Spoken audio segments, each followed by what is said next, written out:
কি করছিস তুই এসব? তুই কি ভুলে গেছিস আমি তোর বড় বোন?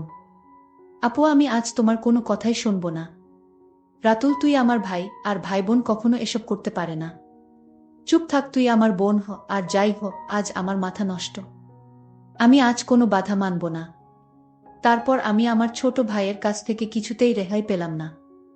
আমি যখন ঘুমিয়ে পড়লাম তখন আমার বিছানায় এসে আমার সাথে যা করলো তা শুনলে তোমাদের মাথা ঘুরে যাবে। তাহলে আসল ঘটনাটি শুরু করি। আমার নাম রাতুল, আমি খুবই একটা স্মার্ট ছেলে। ছোটবেলা থেকেই আমি আমার বড় বোন নিপার প্রতি দুর্বল। সব ভাই বোনের মাঝে আমি বড় বোনকেই বেশি পছন্দ করি। বড় ভাই, মেজ বোন, ছোট বোন আর ছোট ভাই সব এক দলে থাকলেও আরেক দলে শুধু সেজ ভাই, আমি আর বড় বোন নিপা থাকি। সব মিলে আমরা 4 ভাই আর 3 বোন। বড় 3 ভাই, তারপর 2 বোন, তারপর ছোট ভাই আর ছোট বোন। আমি মেজ, আমার বয়স এখন 21 বছর। আর বড় বোন নিপার বয়স এখন 22 বছর। এ কাহিনীর শুরু আমাদের জন্ম থেকেই। আমরা গ্রামের বড় জমিদার ঠাকুর বাড়ির বড় ছেলের ঘরের ছেলে মেয়ে। ছেলে মেয়েদের মাঝে ছেলেবেলা থেকেই সবচেয়ে সুন্দরী নিপা আপু। আর তার সবচেয়ে বড় ভক্ত আমি। সে যেখানে যায় আমিও তার পিছে পিছে যাই। সব বাচ্চাদের সাথে ওর জন্য মারামারি করি। এমনকি বাড়িতে বাকি ভাই বোনের সাথেও দুজনে দল পাকিয়ে ঝগড়া করি। নিপাকে শাসন করলে বড় দাদাদের সাথে আমার মারামারিও বাধে। নিপার যে কোনো কথা আমি ফেলতে পারি না, সব বায়না মেটায় আর বড় হয়ে আমাকে নিপা ছেলেবেলা থেকেই শাসন করে। কিন্তু বড় হবার সাথে সাথে আমার এই বোনের প্রতি এক অন্যরকম ভালোবাসার সৃষ্টি হলো। দিনে দিনে নিপা যেমন সুন্দরী হতে লাগলো, আমিও তাকে দেখে অবাক হতে লাগলাম। যে বয়সে আমার বন্ধুরা পাড়ার অন্য মেয়েদের নিয়ে ভাবত, সে বয়সে আমি নিজের বোনকে নিয়ে ভাবতাম। অবশ্য পাড়ার বেশিরভাগ পুরুষের নজরেই নিপার রূপের উপর পড়ত। কিন্তু ভাই বলে আর সব ছেলেরা যেমন প্রকাশ্যে কোনো মেয়েকে নিয়ে নোংরা কথা বলতো, কিংবা প্রকাশ্যে মেয়েদের দিকে তাকাতো, তেমন কিছু আমি করতে পারতাম না। বরং কোনো ছেলে তার বোনের দিকে নজর দিলে পরে তাকে ভালো করে ধোলাই করতাম। মেয়েরা ছেলেদের আচরণ বেশ ভালোই বোঝে। নিপা আমার এই নতুন পরিবর্তন ধরতে পারেনি। তা কিন্তু নয়। সে বোঝে আমি তার এতটাই ভক্ত, আর তাকে এতটাই ভালোবাসি যে তার প্রেমেও পড়তে পারি। কিন্তু এই প্রেমের কোনো সমাধান নেই। কারণ সে আমার বোন। আমার বোনের হাতের রান্না ছাড়া আমি ভাত খেতে পারতাম না। বোন হিসেবে অনেক ভালোবাসি, তাই বেশি কিছু আশা করি না। বরং ওর মতো একটা বউ হলেই হলো আমার। যদিও তা আমি আর কোনোদিনই খুঁজে পাচ্ছি না। দেখতে দেখতে নিপা কলেজে উঠে গেল। আর নিপা আপু দিন দিন সুন্দরী হতে লাগল। এদিকে আমাদের এই এলাকায় জাতিভেদ যুগ যুগ ধরে এক বড় সমস্যা। আমি এই জাতভেদের বিরুদ্ধে রুখে দাঁড়াই। বামপন্থীদের পক্ষে চলে যাই। ফলে আমার সাথে জমিদার ঠাকুরদার বিরোধ বাধে। এরপর আমার বাপ ভাই সবাই আমার বিরুদ্ধে চলে যায়। ঠাকুরদার চাপে আমি বাবা মাকে ত্যাগ করতে বাধ্য হই। আমি মা, মাসি, বোন আর বড় বোন নিপার কাছ থেকে বিদায় নিয়ে কলকাতা চলে আসি। এখন আমি সেখানে বিশাল বড় কোম্পানির ম্যানেজার। নিপা পরিবারে একা হয়ে যায়। ওর বয়স তখন 24 বছর। রোজ 2 গ্রাম পেরিয়ে কলেজে পড়তে যায়। এর মাঝে এক সুদর্শন ছেলের সাথে তার প্রেম হয়ে যায়। ছেলেটা চেন্নাইতে ডাক্তারি পড়ে। দুজনে পালিয়ে বিয়ে করে। জমিদারের ভয়ে ছেলেটার পরিবার গ্রাম ছেড়ে পালিয়ে শহরে এক বস্তিতে আশ্রয় নেয়। অনেক কষ্টে ছেলেটা পড়া চালিয়ে যায়। 1 বছর পর জমিদারের লোকরা একদিন ওর জামাইকে ধরে ফেলে। ওরা নিপার বাবার নির্দেশে ছেলেটার 2 পা মেরুদণ্ড ভেঙে দেয়। নিপা তখন 9 মাসের অন্তঃসত্ত্বা। ছেলেটাকে বাঁচাতে যে চিকিৎসার প্রয়োজন তা দেবার সামর্থ্য তার পরিবারের নেই। এমন বিপদের দিনে সে একজনকেই চিৎকার করে ডাকতে পারে, তার ছোট ভাই অর্থাৎ আমাকে। স্বামীকে নিয়ে বোন কলকাতা আসে, আমাকে খুঁজে বের করে। আমি বোনের এই কষ্ট দেখে পাগল হয়ে যাই। আমি ওর স্বামীর চিকিৎসা করাই। কিন্তু আমার বোনকে স্বামীর পরিবার সহ একটা বস্তিতে থাকতে দেখে ভীষণ কষ্ট পাই। কিছুদিন পর নিপা মা হয়। তার স্বামীও একই হাসপাতালে বাঁচা মরার লড়াই করছে। তখন নিপার স্বামী বেঁচে উঠলেও চিরতরে পঙ্গু হয়ে যায়। আমি বোনকে বাচ্চা সহ আমার নিজের এক বাড়িতে চলে আসতে বলি। কিন্তু নিপা স্বামী ছেড়ে কিভাবে আসবে? তাই পঙ্গু স্বামীকেও বোন সাথে নিয়ে আসতে চায়। আমিও মেনে নিই নিপার কথা। নিপার স্বামীর শরীর ভেঙে যায়। সুঠাম শরীর ভেঙে হাড় হয়ে যায়। অবশ্য কিছুদিনের মধ্যেই নিপা আবার তার স্বাভাবিক সৌন্দর্য ফিরে পায়। বরং দিনে দিনে তার রূপ আরও বাড়তে শুরু করে। কিন্তু বোনের স্বামী পঙ্গু হবার পর ওর জীবনের সব আনন্দ যেন শেষ হয়ে গেল। জীবনটা দুঃখে ভরে উঠল। একে তো শ্বশুর কুলে কেউ নেই যে আর্থিকভাবে সাহায্য করতে পারে, অন্যদিকে পঙ্গু স্বামীকে বিছানায় খাওয়া দাওয়া, টয়লেট করানো। আমার বোনের মনটা দুর্বল হয়ে গেল, তার আনন্দ ধূলিসাৎ হয়ে গেল। এদিকে আস্তে আস্তে আমার দৃষ্টি পড়ল আমার বোনের দিকে, বরং গ্রামে ফেলে আসা সেই কিশোরী বোনের চাইতে। এখন আমার বোনকে অনেক সুন্দর লাগে, কিন্তু মনের মাঝে অনেক দ্বিধা কাজ করে। এই দোটানা কাটিয়ে অবশেষে সিদ্ধান্ত নিয়েই ফেলি, যা হয় হবে, একবার বোনকে এইটুকু নিশ্চয়ই আমি আদায় করতে পারব বোনের কাছ থেকে। এটা করে আর ওর কোনো ক্ষতি হবে না, বরং ওকে সহ ওর বাচ্চাকে স্বামীকে ভরণ পোষণ করার গুরু দায়িত্ব যখন আমি পালন করেছি, তাই আমি বিশেষ কিছু দাবি করতেই পারি। আমি ভেবে নিলাম আমার বোনকে আমি বলবো আমি তার কাছে কি চাই। আমি আমার বোনকে বলতেই হবে, তাছাড়া আমার মনকে আমি স্থির করতে পারছি না। নিপার চোখে আমার এই পরিবর্তন ঠিকই ধরা পড়ে, কিন্তু আমি এখন তার একমাত্র গুরুজন, তার উপর অনেক দাবি আছে আমার। ছোটখাটো বিষয়ে আমাকে আর কিছু বলতে পারে না আগের মতন। আস্কারা পেয়ে আমি আরও এগিয়ে যাই।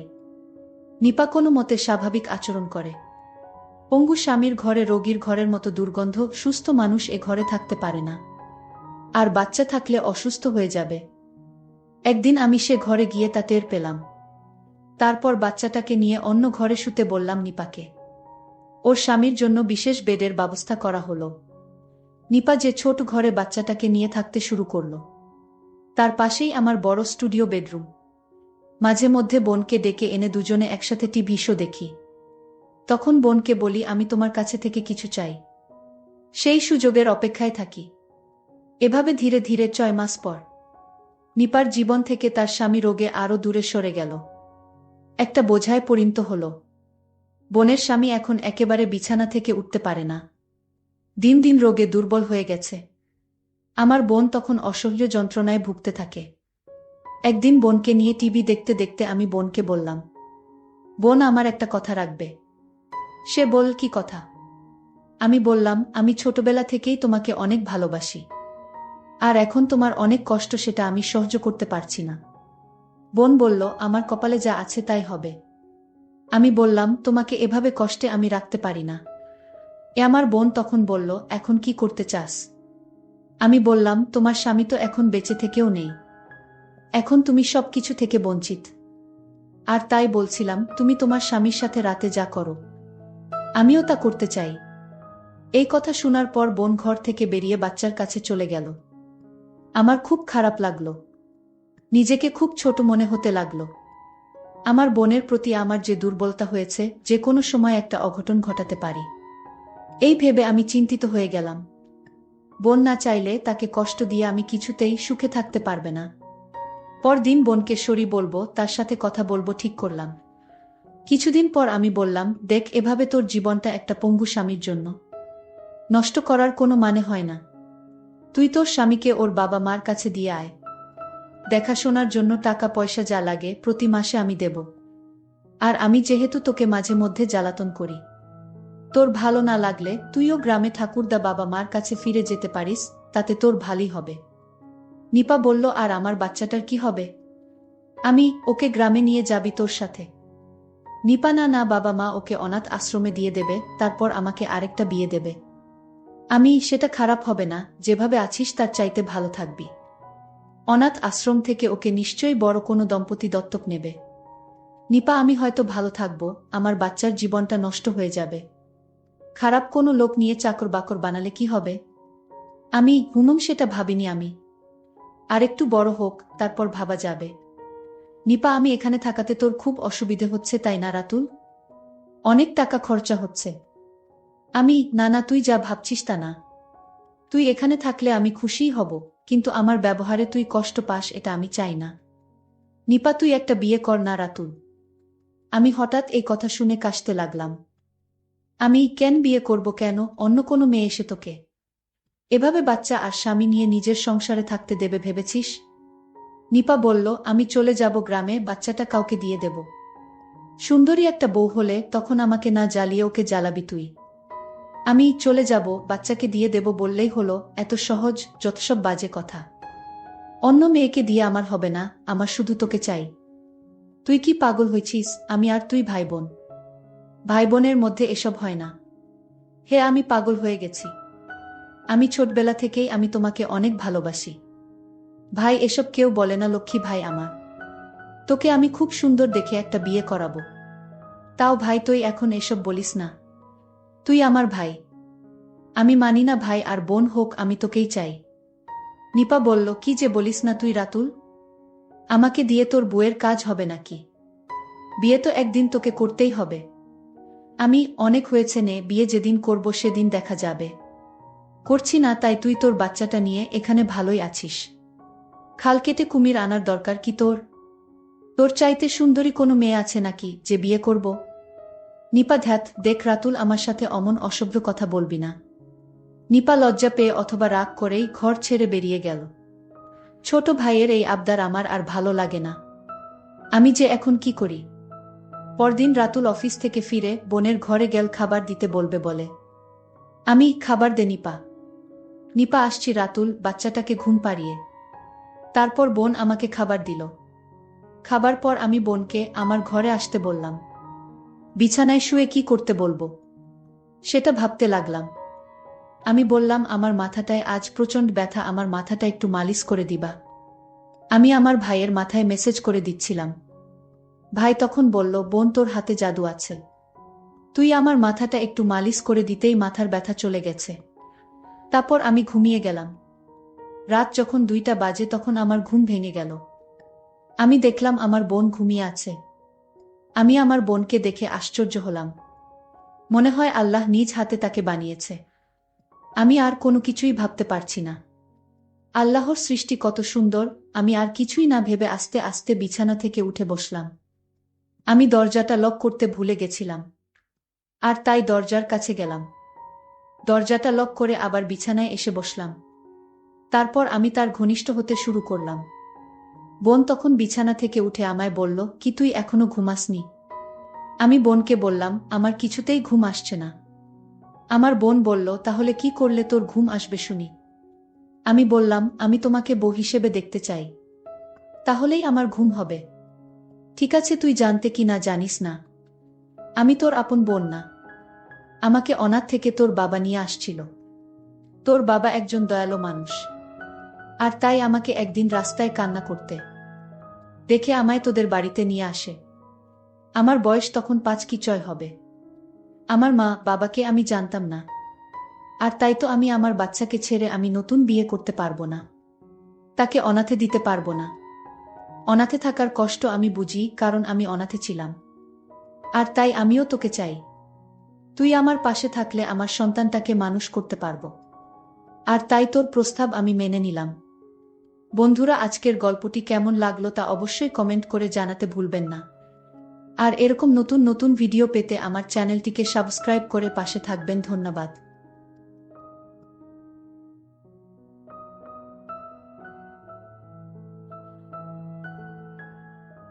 ভোর রাতে হঠাৎ ঘুম ভাঙল। বুঝতে পারলাম ভোর 4টা বাজে। আমার মেয়ে রিয়া বলেছিল তাকে 5টার মধ্যে জিম ক্লাসে যেতে হবে। কিন্তু গভীর ঘুমে ডুবে যাওয়ায় দেরি হয়ে গেল। ভাবলাম রিয়া রাগ করবে, তাই হল ঘর থেকে ডাকতে চেয়েও সরাসরি তার ঘরের দিকে গেলাম। মনে হলো হয়তো সে নিজেই উঠে পড়েছে। ঘরের কাছে পৌঁছানোর পর দেখলাম দরজাটা খানিকটা খোলা। কেন জানি না, হঠাৎ আমার মনে হলো একটু সাবধান হওয়া উচিত। দরজার সামনে পৌঁছানোর আগে একটু থেমে গেলাম। তারপর ধীরে ধীরে পা বাড়িয়ে দরজার কাছে পৌঁছালাম। বাইরে থেকেই দেখতে চেষ্টা করলাম। দরজার সামান্য ফাঁক দিয়ে ঘরের ভেতরে চোখ রাখতেই এমন একটি দৃশ্য দেখলাম যা আমাকে হতবাক করে দিল। আমার পুরো শরীরে ঠান্ডা হয়ে গেল, আর আমি দরজার পাশেই থমকে দাঁড়িয়ে গেলাম। আমার মেয়ে রিয়া বিছানায় ঘুমিয়েছিল। সে পাশ ফিরে শুয়েছিল, তবে তার শরীর অর্ধেক ঘুরে যাওয়ায় সে কিছুটা অন্যদিকে ছিল। তার পরনে ছিল একটি লাল রঙের টি শার্ট এবং কালো জিন্স। আমি দেখলাম ঘুমের মধ্যে তার টি শার্ট কিছুটা উপরে উঠে গেছে। সে বিছানার এক কোণে শুয়েছিল। তার থেকে সামান্য দূরে, প্রায় 1.5 ফুট দূরে, আমার ছোট ছেলে ঈশান দাঁড়িয়েছিল।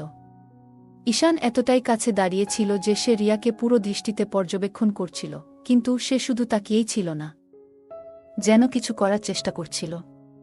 আমি ভেতরে কি ঘটছে তা দেখে বিস্ময়ে জমে গেলাম। এই মুহূর্তে আমার মনে হলো, হে ঈশ্বর, এখন কি করব? এই ছেলেটি এত সাহস পেয়েছে যে আমার উপস্থিতিতেও রিয়ার ঘরে ঢোকার সাহস দেখাচ্ছে। আমার মনের মধ্যে আতঙ্ক কাজ করছিল। ঈশান, যে আমার ১৯ বছরের ছেলে, সে কেন রিয়া, যে তার ২৪ বছরের বড় বোন, তার প্রতি এমন আচরণ করছে? তার সাহস যেন দিনে দিনে বেড়েই চলেছে। এই পরিস্থিতি দেখে আমার মনে ভয় ঢুকে গেল, এমন কিছু যেন না ঘটে যা তাদের দুজনের জীবনকে নষ্ট করে দিতে পারে।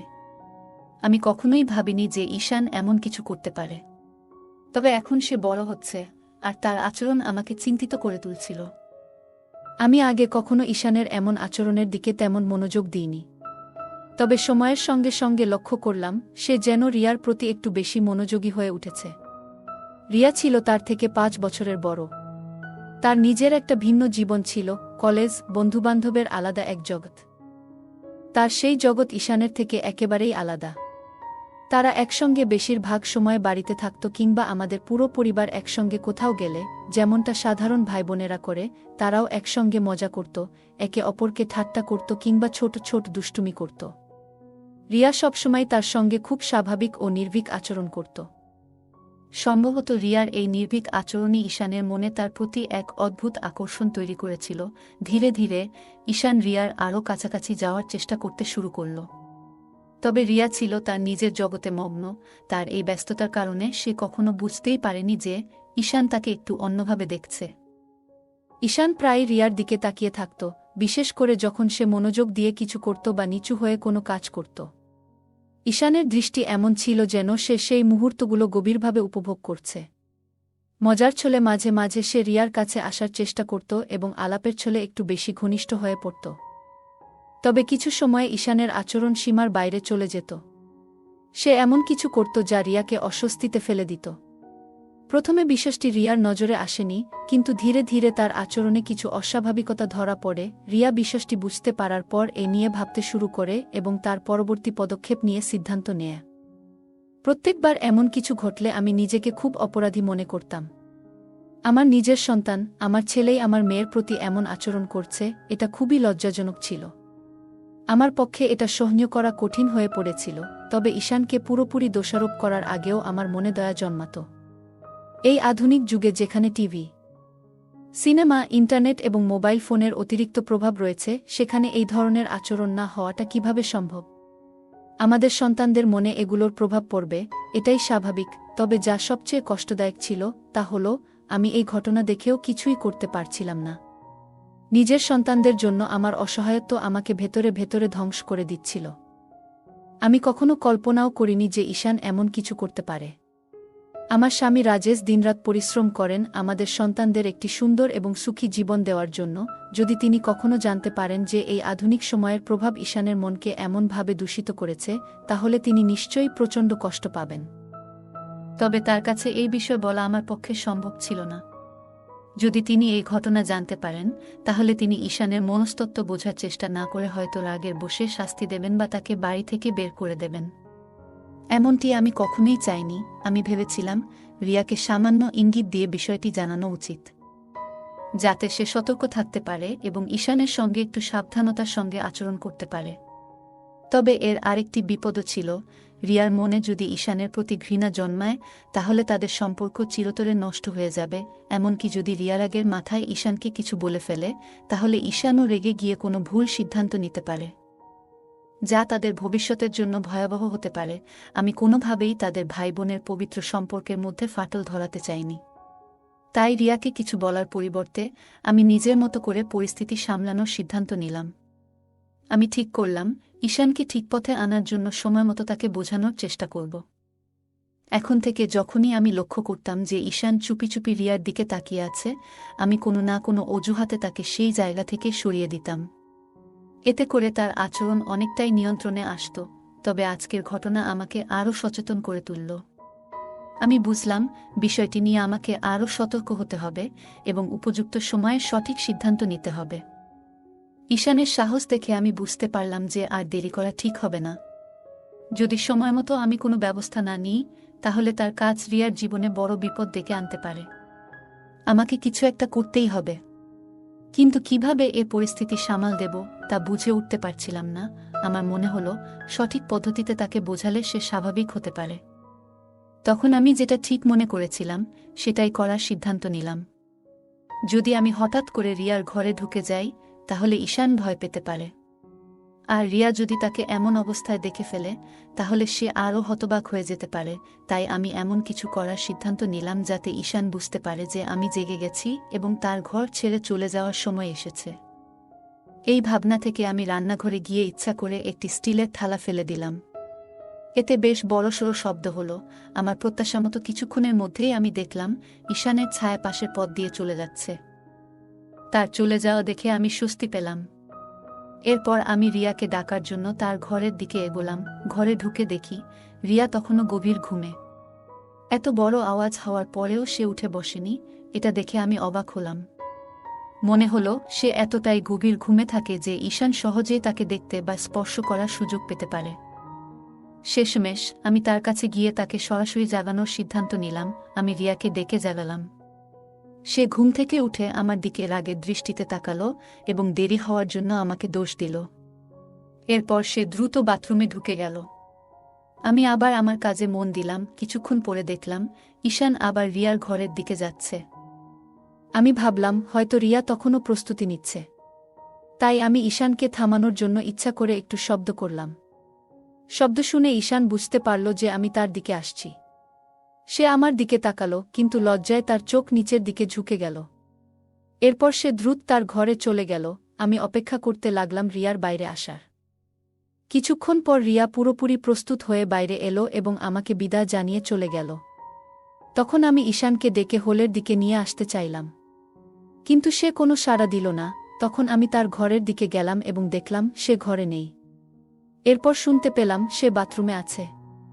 আমি দরজার কাছে গিয়ে তার আওয়াজ শুনলাম, কিন্তু তাকে বিরক্ত না করে আবার হলে ফিরে এলাম। কিছুক্ষণ পর ঈশান বাইরে এলো এবং বলল, মা, তুমি আমাকে ডেকেছিলে? আমি তাকে বললাম, হ্যাঁ, এখানে বসো, তোমার সঙ্গে কিছু কথা বলার আছে। আমার কণ্ঠের সুর শুনে ঈশান বুঝতে পারল আমি গুরুতর কিছু বলতে যাচ্ছি। সে কিছুটা অস্থির হয়ে ধীরে ধীরে আমার কাছে এসে বসল। আমি শান্তভাবে কথা শুরু করলাম, কিন্তু অল্প সময়ের মধ্যেই তাকে ভর্ৎসনা করতে শুরু করলাম।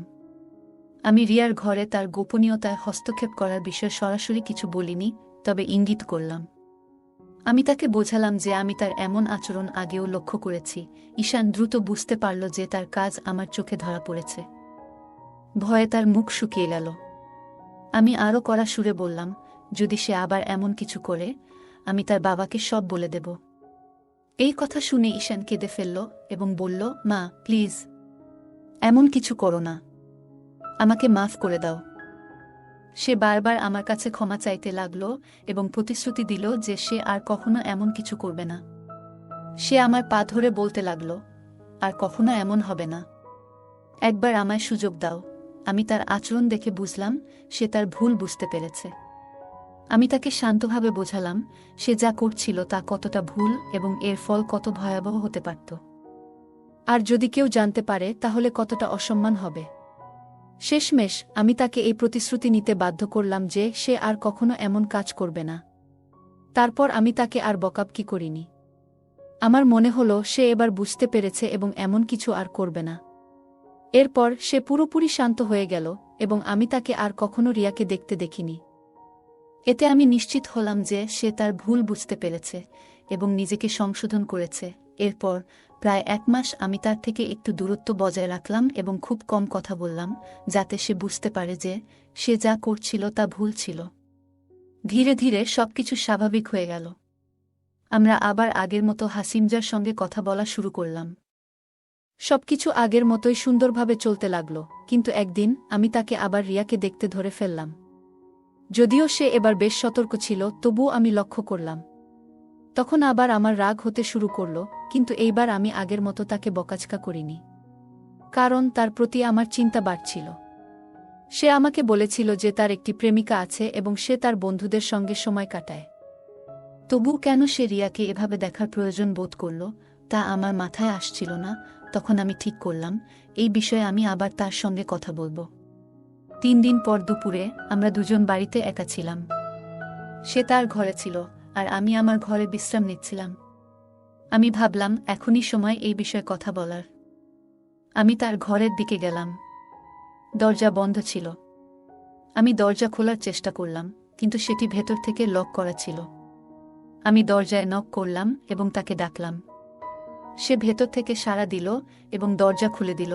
আমি জিজ্ঞেস করলাম, দরজা বন্ধ করে কি করছিলে? সে বলল, কিছু না, এই ম্যাগাজিন পড়ছিলাম।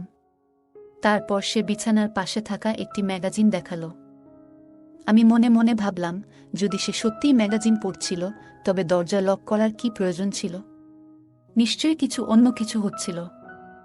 কিন্তু এইবার আমি শান্ত থাকতে চাইলাম এবং তাকে বোঝানোর সিদ্ধান্ত নিলাম আমি রিয়াকে নিয়ে কথা বলার জন্যই এসেছিলাম। তাই অন্য কিছু না বলেই আমি তার বিছানার পাশে গিয়ে জিজ্ঞেস করলাম, কোনো ম্যাগাজিন পড়ছ? তারপর তার হাত থেকে ম্যাগাজিনটি নিয়ে দেখতে শুরু করলাম। এটি তার কলেজের একটি বুলেটিন ছিল, যেখানে ছাত্রদের লেখা প্রবন্ধ, গল্প এবং কবিতা ছিল।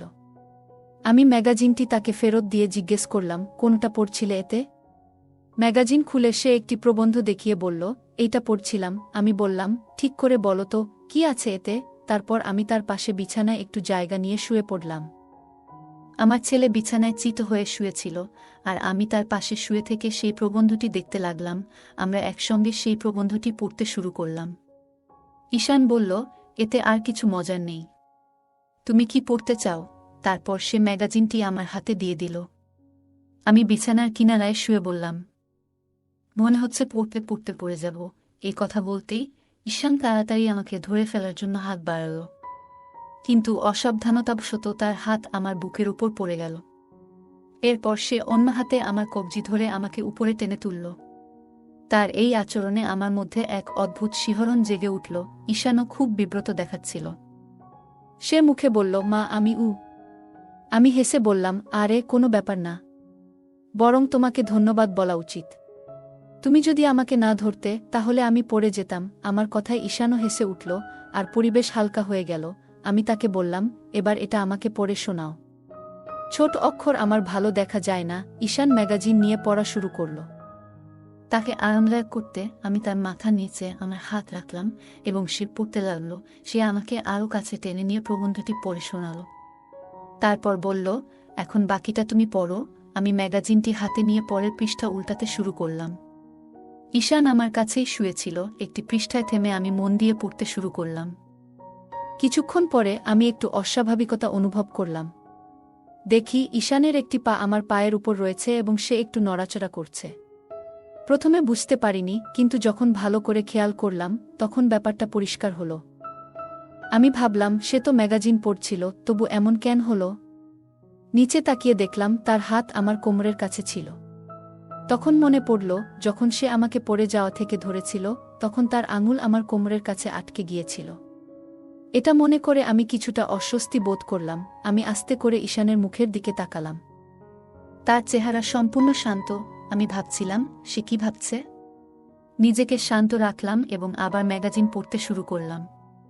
মনে মনে প্রার্থনা করছিলাম, যেন ঈশান এই পরিস্থিতি নিয়ে কিছু না বোঝে। কি করব ভেবে পাচ্ছিলাম না। প্রথমে মনে হলো সাথে সাথে উঠে গিয়ে তাকে দূরে সরিয়ে দিই, কিন্তু কেন যেন মনে হলো আমি তেমন শক্তি সঞ্চয় করতে পারছি না। যেন কোনো অদৃশ্য শক্তি আমাকে সেখানেই আটকে রেখেছে। আমি চুপচাপ শুয়ে রইলাম, বাইরে থেকে ম্যাগাজিন পড়ার ভান করছিলাম।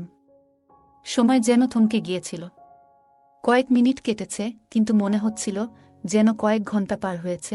অবশেষে আমি সিদ্ধান্ত নিলাম যে আমাকে কিছু করতে হবে। আমি বললাম, ঈশান, মনে হচ্ছে আমার শরীরে টান ধরেছে। তারপর আস্তে আস্তে নিজেকে সরিয়ে নিলাম এবং তার থেকে একটু দূরে সরে গেলাম। পাশের বালিশ সরিয়ে আমি বসে পড়লাম। ঈশান একটু বিস্মিত হয়ে আমার দিকে তাকালো, কিন্তু কিছু বলল না। আমি তখন পরিস্থিতি হালকা করার জন্য তাকে অন্য কোনো বিষয়ে কথা বলতে লাগালাম। আমি ঈশানের দিকে একবার তাকালাম এবং দেখলাম সে কিছুটা অস্বস্তি অনুভব করছে। পরিবেশ সহজ করার জন্য বললাম, ঈশান, আমার গলা শুকিয়ে গেছে। তুমি কি আমার জন্য এক গ্লাস জল এনে দেবে? ঈশান বিছানা থেকে উঠে জল আনতে চলে গেল।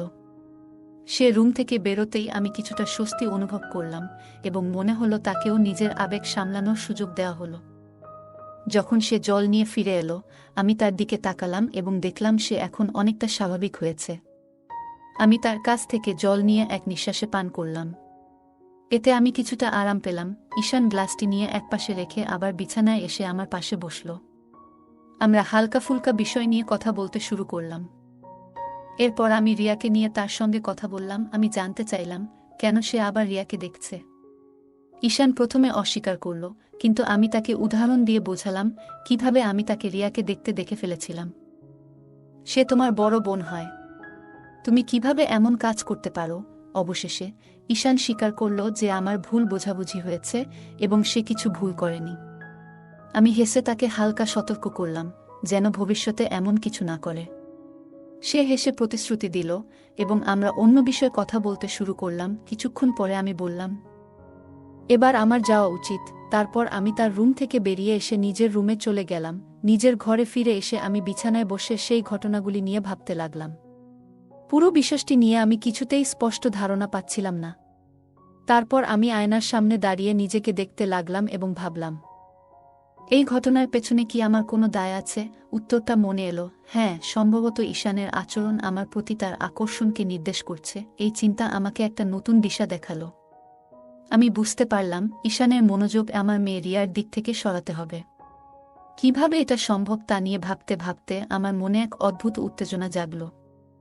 তখন নিজেকে শান্ত করার চেষ্টা করলাম এবং কখন ঘুমিয়ে পড়লাম টেরই পেলাম না। পরের দিন থেকে আমি নতুন উদ্যমে নিজের যত্ন নিতে শুরু করলাম। প্রথমেই নিজের সৌন্দর্য এবং স্বাস্থ্যকে গুরুত্ব দিলাম। আমি একটা কঠোর ডায়েট শুরু করলাম, যেখানে ভাজাপোড়া এবং মশলাদার খাবার একেবারেই কমিয়ে দিলাম। বাড়িতেই ট্রেডমিল, সাইক্লিং এবং যোগব্যায়াম করতে লাগলাম। 1 মাসের মধ্যেই আমার এই প্রচেষ্টার ফলাফল দেখতে পেলাম। আমি আগের তুলনায় অনেকটা স্লিম হয়ে গেলাম। নিজেকে আয়নায় দেখে মনে হচ্ছিল আমি অনেকটা আত্মবিশ্বাস ফিরে পেয়েছি। এবার আমি আগের মতো ঢিলেঢালা পোশাক পরা বন্ধ করলাম এবং ফিটিংয়ের পোশাক পরা শুরু করলাম। অনেক দিন পর আমি আবার আমার প্রিয় বেনারসি শাড়ি পরতে শুরু করলাম। এই পরিবর্তন আমাকে প্রচণ্ড আনন্দ দিয়েছিল। 2 সন্তানের মা হওয়ার পর সংসারের দায়িত্বে আমি নিজের দিকে খেয়াল রাখা ভুলেই গিয়েছিলাম। কিন্তু এখন আমি নিজের জন্য সময় বের করতে শুরু করলাম। হালকা মেকআপ এবং লিপস্টিক লাগানোও শুরু করলাম। আমাদের বাড়ির কাছেই একটা পার্লার ছিল, যেখানে মাঝে মাঝে যেতে শুরু করলাম। আমার এক বান্ধবী একটি বিউটি পার্লার চালায়। অনেক দিন ধরে সে আমাকে সেখানে যাওয়ার জন্য বলছিল, কিন্তু আমি সবসময় এড়িয়ে যেতাম। তবে এবার আমি তার কথায় সাড়া দিলাম এবং তার পার্লারে গিয়ে ফেসিয়াল ও ব্লিচিং করাতে শুরু করলাম। এরপর চুল ছোট করে কাটিয়ে রং করালাম এবং একটি নতুন হেয়ারস্টাইল তৈরি করলাম। এই পরিবর্তন আমার চেহারাকে আরও আকর্ষণীয় করে তুলল। মাত্র 1 মাসের মধ্যেই আমার পুরো চেহারা এবং ব্যক্তিত্ব বদলে গেল। আমার এই পরিবর্তন সকলের নজরে পড়ল। সবাই আমাকে বলল যে আমি আগের চেয়ে অনেক সুন্দর এবং আধুনিক দেখাচ্ছি। আমার এই নতুন রূপ বিশেষ করে আশেপাশের পুরুষদের এবং যুবকদের দৃষ্টি আকর্ষণ করতে শুরু করল।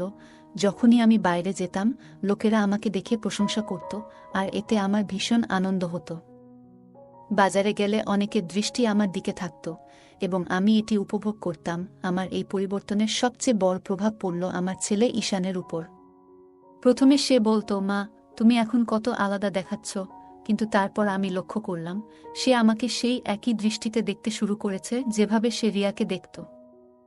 বাড়িতে আমি যখনই থাকতাম তার চোখ সবসময় আমার উপরই থাকত। আমি বুঝতে পারলাম রিয়ার প্রতি তার মনোযোগ সরানোর জন্য আমাকে কিছু করতে হবে।